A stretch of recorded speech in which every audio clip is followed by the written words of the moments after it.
Hello students, myself Deepak Agarwal from Nikunj tutorial Indore. स्वागत करता हूं मैं आपका अपने ऑनलाइन प्लेटफॉर्म पर। आज हम लोग एक ऐसा चैप्टर स्टार्ट करने जा रहे हैं जो यूनिवर्सिटीज के एग्जाम में कभी कभी पूछा जाता है, जो कि इंपॉर्टेंट भी है। लेकिन ऑपरेशन रिसर्च में मैंने आपको बहुत सारे टॉपिक्स कराए हैं जो कि एग्जाम में आएंगे। जैसे मैंने आपको चैप्टर कराया assignment model, transportation model, game theory, simulation technique और कुछ इंपॉर्टेंट टॉपिक्स कराए। आज हम लोग एक ऐसा चैप्टर स्टार्ट करने जा रहे हैं जिसका क्वेश्चन या तो हमें क्वेश्चन एग्जाम में 15 मार्क्स का आएगा या किसी यूनिवर्सिटी में ये क्वेश्चन 12 मार्क्स का आता है। बहुत ही इंपॉर्टेंट चैप्टर है जिसका नाम है waiting line model. Waiting line model जिसको पर्टिकुलर क्यूइंग थ्योरी के नाम से भी जाना जाता है। यह ऑपरेशन रिसर्च का इंपॉर्टेंट टॉपिक है। कुछ यूनिवर्सिटीज में यह टॉपिक क्वांटिटेटिव टेक्निक्स के सब्जेक्ट में भी आता है। चैप्टर का जैसा नाम है वेटिंग लाइन मॉडल। देखिए, लाइफ में कहीं ना कहीं हम पर्टिकुलर कहीं ना कहीं लाइन में खड़े होते हैं, चाहे वो किसी मंदिर में खड़े हो या टेंपल, या किसी बैंक में खड़े हो या किसी सुपरमार्केट में हो। यानी हर जगह आप देखेंगे कि लोग लाइन में खड़े हुए हैं और वेट करते हैं, यानी वो वेट करते हैं अपनी सर्विस लेने के लिए। इसलिए इस चैप्टर का नाम है वेटिंग लाइन मॉडल, जिसको हम बोलते हैं क्यू। यानी हर पर्सन कहीं ना कहीं किसी क्यू में खड़ा है सर्विस लेने के लिए। अगर हम बात करें कि सावन के महीने में महाकाल टेम्पल उज्जैन में आप देखते हैं बहुत ज्यादा क्राउड होता है, तो पर्टिकुलर बहुत सारे लोग जो टेम्पल के बाहर होते हैं, बहुत सारे लोग टेम्पल के अंदर होते हैं, लेकिन भगवान के दर्शन करने के लिए उन्हें कहीं ना कहीं क्यू में खड़ा होना पड़ता है और वेट करना पड़ता है। तो पर्टिकुलर हमें ये चैप्टर में ये फाइंड आउट करना है कि जो लोग क्यू में हैं उनको कितना टाइम लगता है सर्विस लेने के लिए, या जो लोग सर्विस सिस्टम में आ चुके हैं उनको भी सर्विस लेने में कितना समय लगेगा। तो इसलिए इस चैप्टर का नाम है वेटिंग लाइन मॉडल। अब हम वेटिंग लाइन मॉडल का मीनिंग समझते हैं। वेटिंग लाइन मॉडल क्या होता है? अब waiting line model also known as queuing model, waiting line model को हम लोग क्यूइंग मॉडल के नाम से भी जानते हैं, is a mathematical tool used to analysis and predict the behaviour of waiting line. यानी पर्टिकुलर अगर किसी टेंपल में या किसी बैंक में या किसी सुपरमार्केट में कोई क्यू लगी है बहुत बड़ी, है ना, लाइन में लोग खड़े हुए हैं, तो हम कंज्यूमर के बिहेवियर को आइडेंटिफाई करते हैं कि अगर हमें सर्विस लेनी है तो हमें कितना समय लगेगा उस सर्विस को लेने के लिए।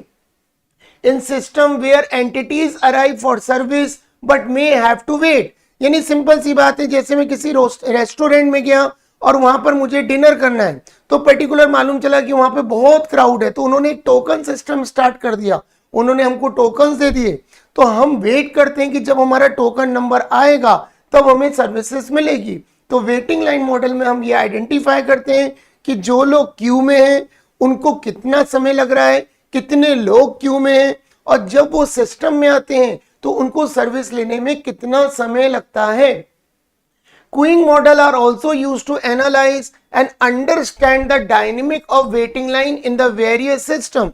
यानी क्यूइंग मॉडल में हम ये एनालिसिस करते हैं कि क्यू से सिस्टम में पहुंचने के लिए हमें कितना समय लगेगा, and such as traffic, customer services और कंप्यूटर नेटवर्क। जैसे आप देखते होंगे कि जब बहुत ज्यादा क्राउड हो जाता है, ट्रैफिक हो जाता है, हम लोग सिग्नल पे खड़े हुए हैं लेकिन सिग्नल हमारा 120 सेकेंड का है या सपोज 100 सेकेंड का है, तो हम वेट करते हैं उतने समय तक कि जैसे ही ग्रीन लाइट होगी हमारा ट्रैफिक क्लियर होगा। तो हर जगह लाइफ में कहीं ना कहीं आपको लाइन में खड़ा होना पड़ता है। कितना भी अगर हम बात करें फॉर एग्जांपल कि अगर हम किसी भी टेंपल की बात करें, ओंकारेश्वर मंदिर जाएं या सपोज मान के चले महाकालेश्वर मंदिर जाएं, किसी भी टेंपल में जाएं, शिरडी के साईं बाबा संस्थान जाएं, हर जगह लोगों को वेट करना पड़ता है भगवान तक पहुंचने के लिए। यानी अगर उनके दर्शन करने हैं तो पर्टिकुलर हमको कम से कम 2 से 3 घंटे लगते हैं।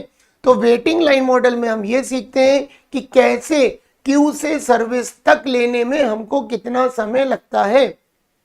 अ common example of waiting line model at cash counter in the bank. आप देखेंगे हमेशा बैंक के कैश काउंटर पे बहुत भीड़ होती है, और आजकल तो टोकन सिस्टम स्टार्ट कर दिए कि किसी भी कस्टमर को लाइन में खड़ा ना होना पड़े, जैसे ही उसका टोकन नंबर आता है वो जाके सर्विस अवेल करता है। And ticket booth as a movie theatre, यानी आप किसी मूवी थिएटर में मूवी देखने जाते हैं, बहुत क्राउड है, बहुत भीड़ है, तो वहां पे भी हमें लाइन में खड़ा होना पड़ता है विंडो काउंटर पर। इसके बाद रेलवे बुकिंग ऑफिस, जो लोग रिजर्वेशन, आजकल तो सब चीजें ऑनलाइन हो जाती हैं, लेकिन मान के चलिए जिनको ऑनलाइन सर्विसेज लेना नहीं आती है, वो पर्टिकुलर रिजर्वेशन सेंटर पे जाते हैं या रेलवे बुकिंग सेंटर पे जाके लाइन में खड़े होते हैं, तब जाके उनको सर्विस मिलती है। एंड अ डॉक्टर क्लिनिक, उसी तरीके से डॉक्टर की क्लिनिक में वेट करना पड़ता है। And check counter of the supermarket, किसी भी सुपरमार्केट में जाओगे बिलिंग करानी है तो उसके लिए भी हमें लाइन में खड़ा होना पड़ता है। तो वेटिंग लाइन मॉडल में हम केवल मेन चीज सीखेंगे कि जो लोग वेट कर रहे हैं क्यू में, उनको कितना समय लगता है और कितने लोग क्यू में हैं। जो लोग क्यू से आके सिस्टम में चले जाते हैं तो सिस्टम में भी वेट करना पड़ता है। तो वेटिंग लाइन मॉडल को हम क्यूइंग मॉडल भी बोलते हैं, ये बात आप ध्यान रखिएगा। अब जैसे मैं आपको कुछ पिक्चर्स बताता हूं, जैसे अगर हम पहला पिक्चर देखें कि यहाँ पर एक रेस्टोरेंट है, रेस्टोरेंट पे सर्विस लेने के लिए बहुत सारे कस्टमर्स की क्यू लगी हुई है। अब वो वेट कर रहा है, सपोज मान के चलो पहला जो बंदा है उसको मालूम है कि उसका सर्विस का टाइम आ गया, यानी पर्टिकुलर अगर उसको कोई फूड परचेज करना है किसी भी रेस्टोरेंट से तो वो टोकन देके पैसे देके चीजें खरीद सकता है। लेकिन जो लास्ट में खड़ा हुआ है बंदा, उसको पर्टिकुलर वहां तक पहुंचने में, काउंटर तक पहुंचने में हो सकता है 20 मिनट लग जाए, हो सकता है आधा घंटा लग जाए, हो सकता है 1 आवर लग जाए। तो हर जगह क्यू हमें फेस करना पड़ता है। जैसे अगर हम एक सेकंड एग्जांपल लें कि सेकंड एग्जांपल में मान के चलिए बोर्डिंग है। अब पर्टिकुलर जो लोग फ्लाइट से ट्रेवल करते हैं, अब बोर्डिंग के लिए बोर्डिंग पास हमें क्लियर करना पड़ता है, तो वहां पे भी एयरपोर्ट में हम लाइन में लगे रहते हैं। तो हर जगह क्यू मिलती है, चाहे बैंक हो, चाहे डॉक्टर का क्लिनिक हो, चाहे सुपरमार्केट हो, चाहे रेलवे स्टेशन हो, चाहे टिकट बुकिंग सेंटर हो, हर जगह हमें क्यू में खड़ा होना पड़ता है। अब हम बात करते हैं वेटिंग लाइन मॉडल का मैकेनिज्म। देखो वेटिंग लाइन मॉडल के 4 मैकेनिज्म है। जैसे पहला है सिंगल चैनल सिंगल फेस। मान के चलिए कि पेट्रोल पंप है, या मान के चलिए कि एक लाइब्रेरी है, कॉलेज की लाइब्रेरी है, बहुत सारे स्टूडेंट्स को बुक्स इश्यू करानी है, तो वो एक क्यू में जाते हैं, सर्विस लेने के लिए। तो वहां पर जो लाइब्रेरियन है वो तो केवल एक सिंगल पर्सन है ना, जैसे जैसे कस्टमर आता जाता है या स्टूडेंट आता जाता है, वैसे वैसे उनके कार्ड के अकॉर्डिंग उनको बुक इश्यू करते जाते हैं, तो उसको बोलते हैं सिंगल चैनल सिंगल फेस। यानी एक लाइन जा रही है बुक इश्यू कराने वाले स्टूडेंट्स की, जो लाइब्रेरियन से अपनी बुक को इश्यू कराएंगे। सेकंड लिखा है सिंगल चैनल मल्टीपल फेस। अब मान के चलिए लाइन जा रही है मंदिर में एक, लेकिन क्या होता है बहुत सारे गेट्स होते हैं, कि मान के चलिए कि उन्होंने क्या करा कि फॉर एग्जांपल कि उन्होंने मंदिर के बहुत सारे गेट्स बना रखे हैं, एंट्री पॉइंट जहां से आपको एंट्री करनी है। फॉर एग्जांपल कि आईपीएल का कोई मैच होता है तो आप देखते होंगे स्टेडियम में बहुत सारे गेट होते हैं, जैसे कि कहीं पर आप देखेंगे 5 गेट्स होते हैं, कहीं 6 गेट होते हैं, कहीं 9 गेट्स होते हैं। हर गेट से एंट्री रहती है, फेज एक ही है। वो स्टेडियम में एंटर एक जगह से करेंगे, लेकिन उसके बाद वो क्या होता है पर्टिकुलर हर गेट पर अपनी अपनी पोजीशन के अकॉर्डिंग, जहां पर उनका गेट नंबर लिखा रहता है टिकट पे, उस गेट पे जाके वो खड़े हो जाते हैं। तो उसको बोलते हैं single channel multiple face. Multiple channel single phase कि बहुत सारे लोग महाकाल मंदिर में आते हैं भगवान जी के दर्शन करने के लिए, आप देखते होंगे डिफरेंट डिफरेंट चैनल से आते हैं, लेकिन फाइनली वो गर्भगृह में जाकर भगवान भोलेनाथ का आशीर्वाद लेते हैं, उनके दर्शन करते हैं। यानी कहने का मतलब है डेस्टिनेशन सबका एक है, सिंगल फेस। लेकिन मल्टीपल फेसेस से लोग आते हैं, मल्टीपल जो चैनल से लोग आते हैं मंदिर की तरफ दर्शन करने के लिए। Multiple channel multiple face. अगर हम बात करेंगे पेट्रोल स्टेशन या पेट्रोल पंप्स, आप देखेंगे बहुत सारे पेट्रोल पंप के काउंटर्स होते हैं जहां पे पेट्रोल फिलिंग होता है। तो आप देखेंगे कार का उन्होंने जोन अलग बनाया है, बाइक्स के उन्होंने 3-4 पेट्रोल पंप के उन्होंने सेंटर्स बनाए। यानी मल्टीपल लाइन चल रही है और मल्टीपल चैनल पर वो कनेक्ट होकर अपनी सर्विसेज को अवेल करते हैं। तो याद रखना सर्विस मैकेनिज्म ये 4 तरीके का चलता है, single channel single phase, single channel multiple face, multiple channel single phase और मल्टीपल चैनल मल्टीपल फेस। अब हम बात करते हैं क्यूइंग सिस्टम।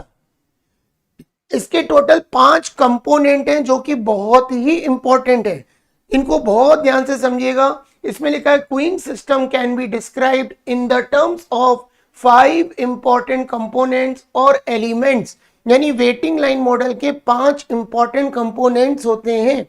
पहला होता है अराइवल और इनपुट पैटर्न। जैसे मान के चलिए हर कंपनी का हर जगह का अराइवल सिस्टम अलग अलग होता है।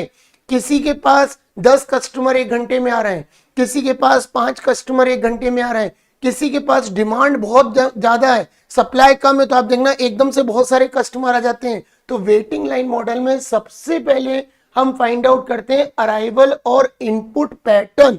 ये बात ध्यान रखना कि किस रेट से कस्टमर सर्विस लेने के लिए एक पर्टिकुलर पॉइंट पे आ रहे हैं, उसको बोलते हैं अराइवल और इनपुट पैटर्न। सेकंड होता है क्यू डिसिप्लिन। देखिए पर्टिकुलर जो भी कस्टमर सर्विस के लिए आता है, कि बार बार वही मैं एग्जांपल देता हूं कि अगर मान के चलिए कि मुझे महाकाल मंदिर में दर्शन करने हैं, तो हर व्यक्ति को क्यू में डिसिप्लिन में खड़ा होना पड़ता है। जब उसका टाइम आता है तब जाके वो मंदिर में दर्शन कर पाता है। तो हर जगह क्यू डिसिप्लिन। अगर हम लाइब्रेरी में हैं तो लाइब्रेरी में जब बुक इश्यू कराने जाते हैं, बहुत सारे स्टूडेंट आते हैं तो क्यू डिसिप्लिन में खड़े होते हैं। अगर हम आर्मी की बात करें या किसी प्रोडक्शन कंपनी की बात करें कि जब उनका लंच टाइम होता है तो बहुत सारे वर्कर्स या एम्प्लॉइज क्यू में चलते हैं और अपनी सर्विसेज लेते हैं, यानी खाना वहां से परचेज कर वहां से कंज्यूम करने के लिए लेते हैं, तो उसको बोलते हैं क्यू डिसिप्लिन। सर्विस मैकेनिज्म, हर कंपनी का एक सर्विस मैकेनिज्म अलग अलग होता है। कि मान के चलिए रेलवे स्टेशन का अलग मैकेनिज्म है, बैंक का अलग मैकेनिज्म है, डॉक्टर के क्लिनिक का अलग मैकेनिज्म है। तो एक होता है सर्विस मैकेनिज्म। फिर होता है क्यूइंग प्रोसेस। देखिए हर चीज की एक प्रोसेस होती है। जैसे मुझे किसी डॉक्टर को अपने को दिखाना है, तो मालूम है कि वो डॉक्टर अगर एमडी है या कोई एक्सपर्ट सर्जन है, तो उसका मिलने के लिए पहले हमें अपॉइंटमेंट लेना पड़ता है। अपॉइंटमेंट फिक्स होता है, फिर हमें वहां का कंपाउंडर एक टोकन नंबर देता है। अब अगर हमारा टाइमिंग 9 o'clock का है, तो पर्टिकुलर हो सकता है कि वो 9 o'clock पे ना मिलके वो 9:30 पे मिले, 10 o'clock पे मिले। तो हर चीज की एक क्यूइंग प्रोसेस होती है कि अगर हमें फाइनल डेस्टिनेशन तक पहुंचना है तो कैसे हम एक क्यू के थ्रू जाकर हम सर्विसेज अवेल कर सकते हैं। लास्ट होता है कस्टमर बिहेवियर। कस्टमर के बिहेवियर पे भी बहुत सारी चीजें डिपेंड करती हैं। अगर कस्टमर का बिहेवियर पोलाइट है, या सारे कस्टमर बहुत ही स्मार्ट हैं, या बहुत सारे कस्टमर ऐसे होते हैं कि उनको नॉलेज नहीं होती कि कैसे हम क्यू में लग के अपनी सर्विसेज को अवेल करें। लेकिन अगर कस्टमर का बिहेवियर बहुत प्रॉपर वे में, तो आप देखना धीरे धीरे धीरे धीरे वो अपने फाइनल डेस्टिनेशन तक पहुंचता है और सर्विसेज को अवेल करता है। तो याद रखिएगा वेटिंग लाइन मॉडल के 5 कंपोनेंट होते हैं। पहला कंपोनेंट होता है अराइवल और इनपुट पैटर्न, सेकंड होता है क्यू डिसिप्लिन, थर्ड होता है सर्विस मैकेनिज्म, फोर्थ होता है क्यूइंग प्रोसेस, और फिर होता है कस्टमर बिहेवियर। ये 5 वेरी इंपॉर्टेंट एलिमेंट होते हैं WLM के। WLM मतलब होता है वेटिंग लाइन मॉडल। अब आगे हम बढ़ते हैं फॉर्मूला। देखिए वेटिंग लाइन मॉडल के टोटल 7 से 8 फॉर्मूले आपको याद करने। सबसे पहले एक बात तुम याद रखना कि जब भी कोई क्वेश्चन यूनिवर्सिटी के एग्जाम में वेटिंग लाइन मॉडल का आता है, पहले आपको क्वेश्चन में आइडेंटिफाई करना है कि अराइवल रेट क्या है और सर्विस रेट क्या है। 2 फैक्टर सबसे इंपॉर्टेंट है कि किस स्पीड से कस्टमर पर्टिकुलर एक ऑर्गेनाइजेशन में आ रहे हैं और वो ऑर्गेनाइजेशन उसको कैसे सर्विस दे रहा है। तो यहाँ पर 2 फैक्टर होते हैं जो सबसे इंपॉर्टेंट होते हैं। एक होता है इसके अंदर, एक होता है अराइवल रेट, जिसको हम इनपुट पैटर्न भी बोलते हैं, और इसको हम शॉर्ट में बोलते हैं लैम्डा। इसको शॉर्ट में बोला जाता है लैम्डा। ध्यान रखिएगा, पहला होता है अराइवल रेट जिसको बोलते हैं इनपुट पैटर्न, यानी जिसको हम बोलते हैं शॉर्ट में लैम्डा। ठीक है। सेकंड होता है सर्विस रेट,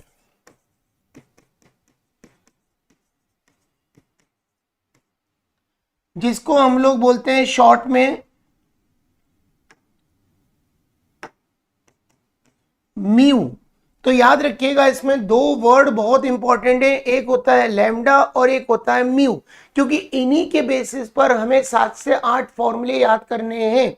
जब भी एग्जाम में कोई क्वेश्चन यूनिवर्सिटी में आता है, याद रखना मिनिमम 5 फॉर्मूले तो वो तुमसे पूछेगा ही पूछेगा, कम से कम 5। लेकिन उसके पहले तुम्हें एग्जाम में आइडेंटिफाई करना है कि अराइवल रेट क्या है और सर्विस रेट क्या है। अब एक बात तुम ध्यान रखना, जो हमारा अराइवल रेट होता है इसको हम दूसरे नाम से भी इंडिकेट कर सकते हैं, जिसका नाम है पॉइजन डिस्ट्रीब्यूशन। यानी जो पॉइजन डिस्ट्रीब्यूशन है वो हमेशा अराइवल रेट को इंडिकेट करता है, ये बात ध्यान रखना। और दूसरा जो म्यू होता है वो होता है एक्सपोनेंशियल डिस्ट्रीब्यूशन।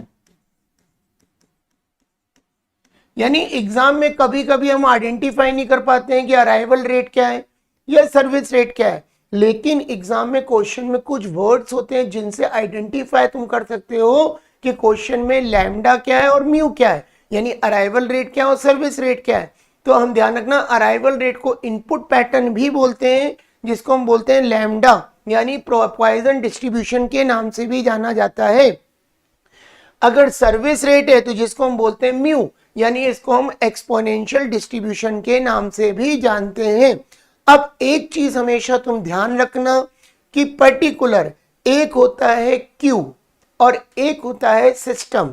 दो चीजें हमेशा ध्यान रखना, एक होता है क्यू और एक होता है सिस्टम।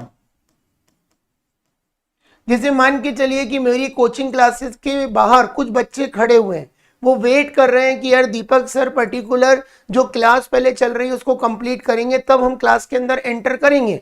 इसका मतलब ये हुआ कि वो स्टूडेंट अगर क्लास के बाहर खड़े हुए हैं तो इसका मतलब वो क्यू में है, जिसको हम बोलते हैं लाइन। और मान के चलो अगर वो बच्चे अब क्लास के अंदर आ गए, इसका मतलब वो आ गए सिस्टम में। ठीक है, तो दो चीजें, मंदिर के बाहर अगर आप खड़े हैं तो इसका मतलब आप क्यू में, लेकिन जैसे ही मंदिर के अंदर आप उसके परिसर में एंटर कर जाते हैं इसका मतलब आप सिस्टम में भी आ गए। अगर हम क्यू में खड़े हैं तो हमें दो चीजें फाइंड आउट करनी है कि क्यू में कितने लोग खड़े हैं और उनको कितना समय लगेगा सिस्टम में आने के लिए। तो याद रखना इसमें दो चीजें निकाली जाती हैं। एक होता है कि अगर हमसे एग्जाम में पूछा जाए कि कितने नंबर्स लोग हैं, कितने लोग ऐसे हैं जो क्यू में खड़े हैं, तो फिर हम निकालते हैं एल क्यू। अगर हमसे पूछेंगे कि पर्टिकुलर उनको सिस्टम में आने में कितना टाइम लगेगा तो इसका मतलब हमें निकालना है डब्ल्यू क्यू। ये दो चीजें तुम हमेशा ध्यान रखना, एल क्यू और डब्ल्यू क्यू। यानी अगर कोई व्यक्ति क्यू में खड़ा है और हमसे ये पूछा जा रहा है कि जैसे मैं स्टूडेंट से पूछ रहा हूँ कि बताओ यार कितने लोग बाहर खड़े हैं कोचिंग क्लास के, या कितने लोग ऐसे हैं जो बैंक के बाहर खड़े हुए हैं, कितने लोग ऐसे हैं जो क्लिनिक के बाहर खड़े हैं और डॉक्टर का वेट कर रहे हैं, तो क्यू का अगर नंबर पूछा जाएगा तो तुमको निकालना है एल क्यू। लेकिन अगर क्यू का टाइम तुम्हें फाइंड आउट करना तो तुम्हें निकालना पड़ेगा डब्ल्यू क्यू। ये बात ध्यान रखना, नंबर के लिए एल आता है एल क्यू और टाइम के लिए आता है डब्ल्यू क्यू। अब मान के चलो वो स्टूडेंट अंदर आके क्लास में बैठ गए, दीपक सर 3 घंटे से लगातार पढ़ा रहे हैं, उन्हें थोड़ा सा 5 मिनट का या 10 मिनट का रेस्ट चाहिए अगला लेक्चर स्टार्ट करने के लिए। तो बच्चे अगर सिस्टम में आ गए तो अब सिस्टम में आने पर अगर हमें दो चीजें निकालनी है, हम ये देखना है कितने लोग क्लास के अंदर बैठे हैं नंबर, तो यानी हमें निकालना है एलएस, और पर्टिकुलर उनको कितना टाइम वेट करना पड़ेगा दीपक सर का लेक्चर लेने के लिए, तो इसका मतलब हमें क्या निकालना है डब्ल्यू एस। ये चीज ध्यान रखिएगा, ये बहुत इंपॉर्टेंट चीज है कि जब भी WLM के क्वेश्चन आते हैं पहले आइडेंटिफाई करो कि क्वेश्चन में अराइवल रेट क्या है जिसको हम बोलते हैं लैम्डा, और सर्विस रेट क्या है जिसको बोलते हैं म्यू। ठीक है, फिर ये आइडेंटिफाई करो कि क्यू में जो लोग खड़े हैं, जो बाहर खड़े हैं, उनमें कितने लोग बाहर खड़े हैं, या पर्टिकुलर जैसे मान के चलिए कि महाकाल के मंदिर का दिन में बंद होने वाला, भगवान जी की आरती होने वाली है, तो पुलिस वाले दूसरे पुलिस वाले से पूछते हैं, पुलिसमैन से पूछते हैं कि कितने लोग ऐसे हैं जो मंदिर के बाहर खड़े हुए हैं, यानी कितने लोग क्यू में खड़े हुए, numbers, number of customer, number of devotees, कितने लोग हैं जो बाहर खड़े हैं, तो हमें निकालना है एल क्यू। लेकिन अगर हमें ये फाइंड आउट करना है कि उनको कितना समय लगेगा मंदिर के अंदर आने में, तो हमें निकालना है डब्ल्यू क्यू। अब सिस्टम में आ गए, मंदिर के अंदर एंटर कर गए, कोचिंग क्लास में आके बैठ गए, बैंक के अंदर आके बैठ गए, या मान के चलो रेस्टोरेंट में टोकन लेके बैठ गए, तो उनको वेट करना पड़ता है सिस्टम में आने के बाद भी। फिर ये पूछा जाता है सिस्टम में कितने लोग बैठे हुए हैं, तो हमें निकालना है LS। फिर हमें निकालना है सिस्टम में क्या टाइम लगेगा, उसको बोलते हैं WS, जिसको ये लिखना है। पहले आप ये लिख लीजिए कॉपी पे, फिर हम आगे कंटिन्यू करते हैं।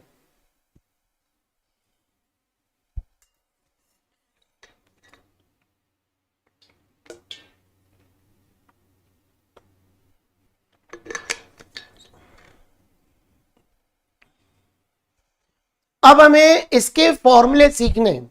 तो 4 फॉर्मूले तो देखो ये बन जाएंगे, LQ, WQ, LS और WS। तो पहला फॉर्मूला हम लिखते हैं, formula number 1,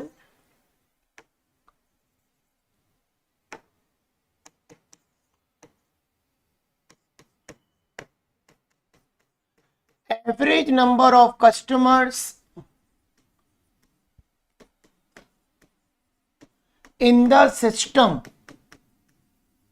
average number of customer in the system, यानी ऐसे कितने लोग हैं जो सिस्टम में आ गए हैं, हमें ये फाइंड आउट करना है। Average number of customer in the system. तो हम एक फॉर्मूला लगाएंगे जिसका नाम है LS। हम एक फॉर्मूला लगाते हैं जिसका नाम है LS। तो इसका फॉर्मूला लिखेंगे LS का, lambda upon mu minus lambda. ये पहला फॉर्मूला याद रखना। अगर हमसे पूछा जाता है कितने लोग सिस्टम के अंदर हैं, यानी LS, तो इसका फॉर्मूला होता है lambda upon mu minus lambda. कितने लोग ऐसे हैं जो सिस्टम में हैं। फिर दूसरा पूछेगा average number of customer in the Q, यानी ऐसे कितने कस्टमर हैं जो क्यू में खड़े हैं, यानी हमें निकालना है LQ। तो इसका फॉर्मूला याद रखना, lambda square upon mu, mu minus lambda. ये दूसरा फॉर्मूला आपको याद रखना है। पहला फॉर्मूला लिखा है average number of customer in the system, यानी LS equal to lambda upon mu minus lambda. फिर हमने लिखा average number of customer in the queue, तो फॉर्मूला लिखा LQ equal to lambda square upon mu, mu minus lambda. अब हमें ये find out करना है कि सिस्टम में जो कस्टमर हैं उनको कितना समय लगेगा, यानी average waiting time in system. Average waiting time in system, तो इसका फॉर्मूला होगा WS इक्वल टू, फॉर्मूला लिखेंगे WS equal to 1 upon mu minus lambda. ठीक है, ये हमारा तीसरा फॉर्मूला है, average waiting time in the system, यानी सिस्टम के अंदर जो कस्टमर है या पर्टिकुलर जो एम्प्लॉय हैं उनको कितना समय लगेगा, तो उसको बोलते हैं WS equal to 1 upon mu minus lambda. इसके बाद formula number 4, average waiting time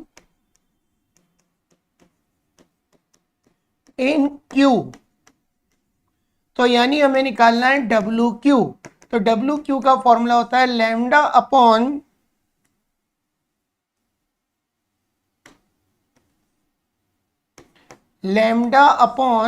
mu, mu minus lambda. ये पर्टिकुलर हमारा फॉर्मूला है WQ। तो पहले 4 फॉर्मूले बहुत ध्यान से सुनना। पहला लिखा है average number of customer in the system, जिसको बोलते हैं LS, lambda upon mu minus lambda, यानी कितने कस्टमर ऐसे हैं जो सिस्टम के अंदर हैं। फिर हमें ये निकालना है कितने कस्टमर ऐसे हैं जो पर्टिकुलर क्यू में खड़े हैं। क्यू मतलब होता है लाइन, क्यू का मतलब होता है लाइन। तो फॉर्मूला लिखा LQ equal to lambda square upon mu, mu minus lambda. फिर हमें ये निकालना है कि सिस्टम के अंदर जो कस्टमर हैं उनका वेटिंग टाइम कितना है, यानी हमें निकालना है WS, average waiting time in the system, यानी WS का फॉर्मूला होता है 1 अपॉन म्यू माइनस लैम्डा। फिर हमें ये निकालना है कि जो क्यू में लोग खड़े हैं उनका वेटिंग टाइम कितना है, तो average waiting time in queue, यानी WQ equal to lambda upon mu, mu minus lambda. तो ये 4 फॉर्मूले, ये 4 जो फॉर्मूले मैंने आपको लिखा है, पहला फॉर्मूला याद रखना LS, दूसरा फॉर्मूला एल क्यू, तीसरा फॉर्मूला डब्ल्यू एस और चौथा फॉर्मूला डब्ल्यू क्यू। ये चार मेन फॉर्मूले आपको याद रखने हैं। जो एग्जाम में आपसे 5 फॉर्मूले पूछे जाएंगे, उनमें से ये 4 फॉर्मूले आपको एग्जाम में आएंगे, L S, L Q, W S और डब्ल्यू क्यू। अब हमसे क्वेश्चन में कभी कभी पूछा जाता है कि पर्टिकुलर यूटिलाइजेशन फैक्टर कैसे निकाला जाता है, जिसको हम लोग ट्रैफिक इंटेंसिटी के नाम से भी जानते हैं। तो अगला फॉर्मूला लिखते हैं, फॉर्मूला नंबर 5।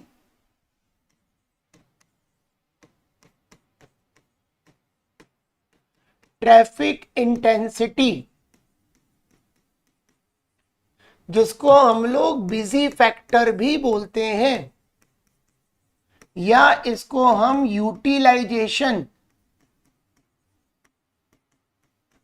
यूटिलाइजेशन फैक्टर के नाम से भी जानते हैं।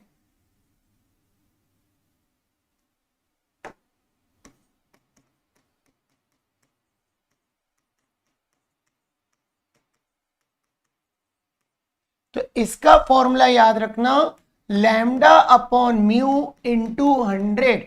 इसका फॉर्मूला होता है लैम्डा अपॉन म्यू इंटू 100, यानी सिस्टम कितना बिजी है उसको बोलते हैं। जैसे हम कभी कभी सर्विस लेने जाते हैं, मालूम चला इतना भारी क्राउड है, इतनी भीड़ है। जैसे अभी हमारे यहाँ महाकुंभ हुआ, महाकुंभ में आप देखना प्रयागराज में इतना क्राउड था कि वहां पे संभालना मुश्किल पड़ रहा था वहां के मैनेजमेंट के लिए। तो हम ये फाइंड आउट कर रहे थे कितना ट्रैफिक इंटेंसिटी है, यानी कितना यूटिलाइजेशन फैक्टर है। तो लैम्डा अपॉन म्यू इंटू 100। कभी कभी क्या होता है, अब प्रयागराज में महाकुंभ हो गया, अब आप प्रयागराज चले जाओ, आपको सारी सर्विसेज इजीली अवेलेबल हो जाएंगी, कोई भी ट्रैफिक नहीं है, तो उसको बोलते हैं आइडियल फैक्टर। फॉर्मूला नंबर 6, अगर हमसे एग्जाम में पूछा जाता है आइडियल फैक्टर, तो इसका फॉर्मूला होता है 1 minus lambda upon mu into 100।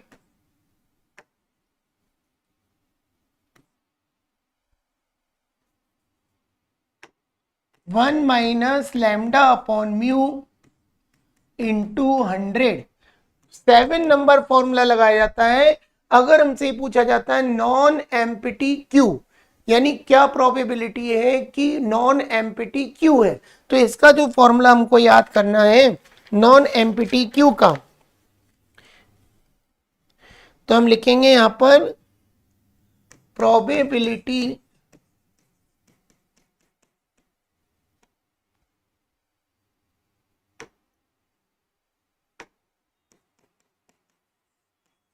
Of non empty queue. अगर नॉन एम्प्टी क्यू हमसे एग्जाम में पूछा जाएगा तो हमें फॉर्मूला लगाना है L B equal to mu upon mu minus lambda. अगर हमसे नॉन एम्प्टी क्यू पूछा जाए एग्जाम में क्लियर, तो ये फॉर्मूला लगाना है L B equal to mu upon mu minus lambda. अब कभी कभी बोलते हैं क्या प्रोबेबिलिटी है कि एक्सीडिंग 10 है, क्या प्रोबेबिलिटी है कि लाइन एक्सीडिंग 9 है, या मोर देन 5 है। अगर ये क्वेश्चन आते हैं मोर देन, एक्सीडिंग, अबव, ऐसे क्वेश्चन अगर एग्जाम में आते हैं तो फॉर्मूला अलग लगेगा। तो लास्ट फॉर्मूला 8 नंबर है प्रोबेबिलिटी ऑफ मोर देन या एक्सीडिंग फैक्टर। तो आपको फॉर्मूला लगाना है लैम्डा अपॉन म्यू की पावर के प्लस 1 इंटू 100। ये आपको फॉर्मूला लगाना है।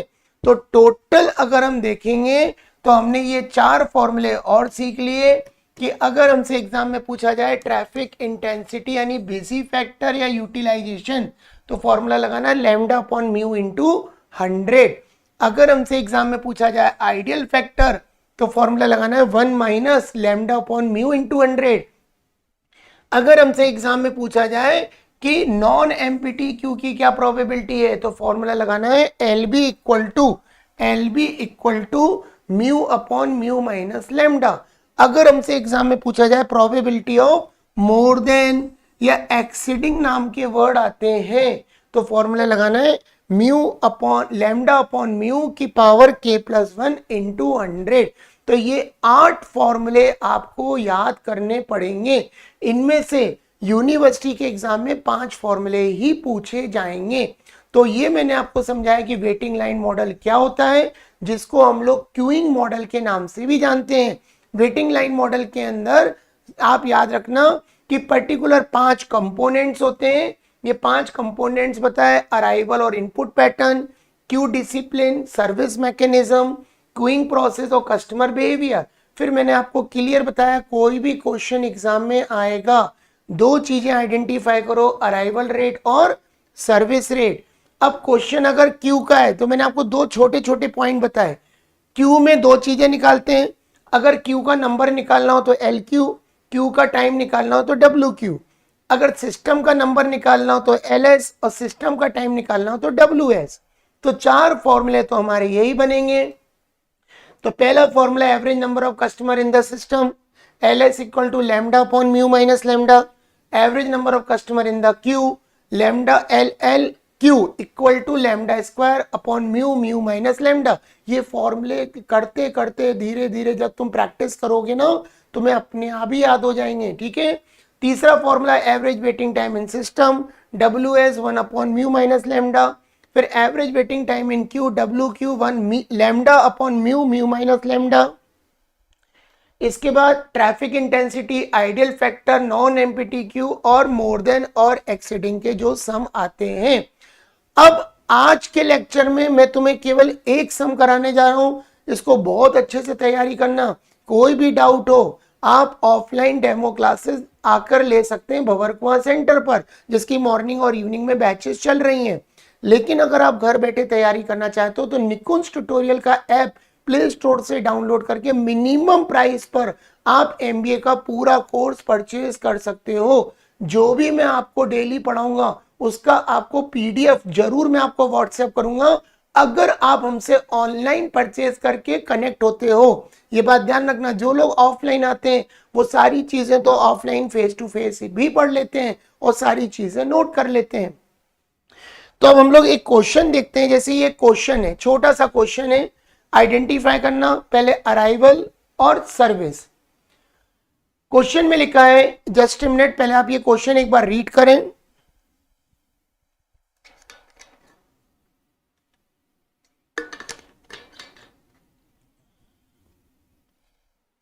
क्वेश्चन में लिखा है छाबरा सारी एम्पोरियम हैज सिंगल कैशियर। ये कह रहे हैं इनके पास एक सिंगल कैशियर है। ड्यूरिंग द रश आवर, बहुत भीड़ लगी है। कस्टमर अराइव, वो कह रहा है कस्टमर आते हैं at the rate of 10 per hour, यानी 1 घंटे में 10 कस्टमर आते हैं 10 per hour. The average number of customer that can be proceed, यानी जो प्रोसीड है जो कैशियर है वो 12 कस्टमर पर आवर, 1 घंटे में 12 कस्टमर को सर्विस दे रहा है। एक चीज तुम हमेशा ध्यान रखना, जो तुम्हारा सर्विस रेट रहेगा वो अराइवल रेट से हमेशा ज्यादा रहेगा। ये बात ध्यान रखना, यानी जो म्यू की वैल्यू होती है वो लैम्डा की वैल्यू से हमेशा ज्यादा होती है। ये बात आप ध्यान रखिएगा। Using this information find the, ये 5 फॉर्मूले पूछे हैं। ऐसा क्वेश्चन हमको यूनिवर्सिटी के एग्जाम में आएगा कि हमें सर्विस और अराइवल रेट आइडेंटिफाई कर लो और ये 5 फॉर्मूले। जैसे probability that cashier is ideal, तो पहला फॉर्मूला क्या लगाना है, आइडियल फैक्टर। फिर average number of customer in the queuing system, तो इसका मतलब अगर क्यूइंग सिस्टम लिखा हुआ आता है यानी हमसे पूछा है सिस्टम में कितने कस्टमर हैं।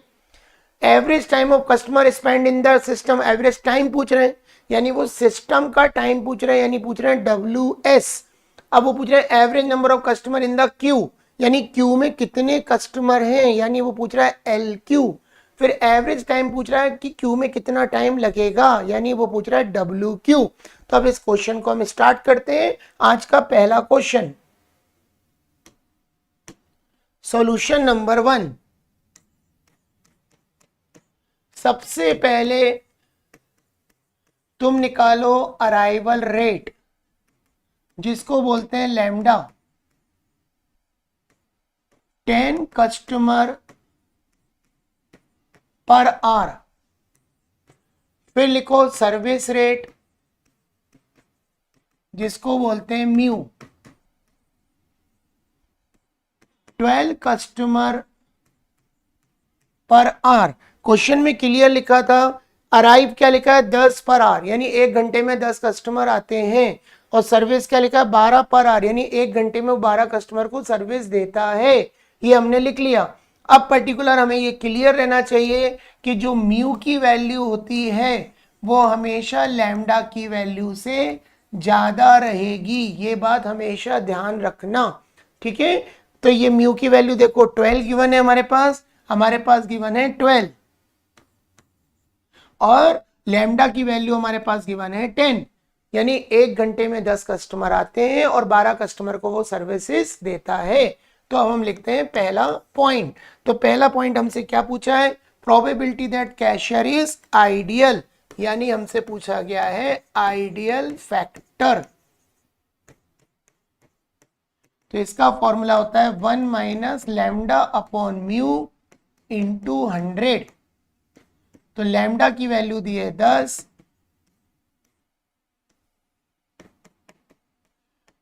तो 1 में से 10/12 माइनस करोगे तो आएगा 2/12। सिंपल सी बात है, मैंने बताया कई बार कि 12 में से 10 माइनस कर दो तो हो जाएगा 2/12, ठीक है। अब इसको अगर हम सॉल्व करेंगे तो यह आएगा 2/12 यानी 16.66%, यानी वो जो शॉपकीपर है या जो कैशियर है वो 16.66% खाली बैठा है, ठीक है। ये बात आप ध्यान रखिएगा। अब हमसे सेकंड पॉइंट क्या पूछा है, average number of customer in the queuing system. तो हम लिखेंगे point number 2, average number of customer in system, यानी हमें फॉर्मूला लगाना है LS।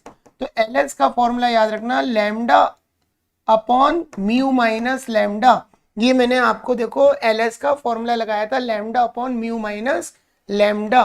तो ये हम फॉर्मूला लगाएंगे। अब लैम्डा की वैल्यू कितनी दी है,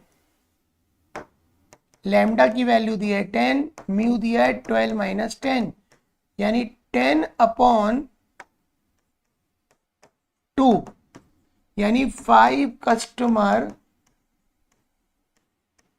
यानी टोटल सिस्टम में 5 कस्टमर हैं जो कैशियर के सामने खड़े हैं।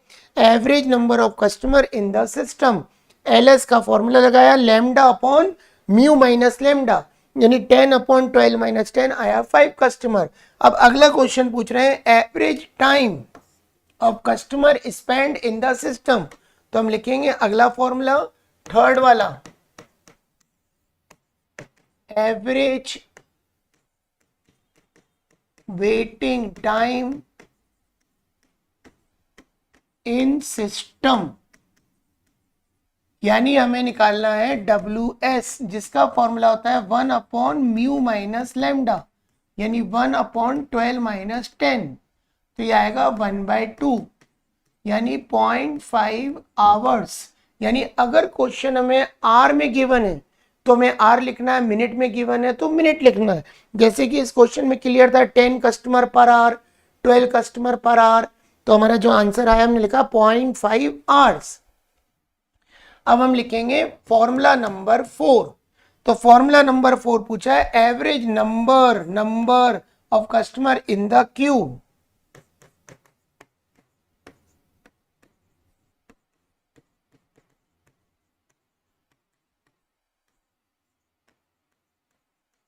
यानी हमसे पूछ रहा है LQ। तो LQ का फॉर्मूला होता है lambda square upon mu minus lambda. ये हमको फॉर्मूला लगाना है। तो लैम्डा हमारे पास कितना था 10 इंटू 10, क्योंकि लैम्डा का स्क्वायर है, और 12 माइनस 10, यानी ये 100 रहेगा, नीचे वाला 12 इंटू 2। तो इसको अगर हम सॉल्व करेंगे तो ये आएगा 4.16 कस्टमर, यानी लगभग 4 कस्टमर क्यू में है 4.6। और लास्ट फॉर्मूला हमसे पूछा गया है average time of customer spend in the queue. तो average waiting time in Q.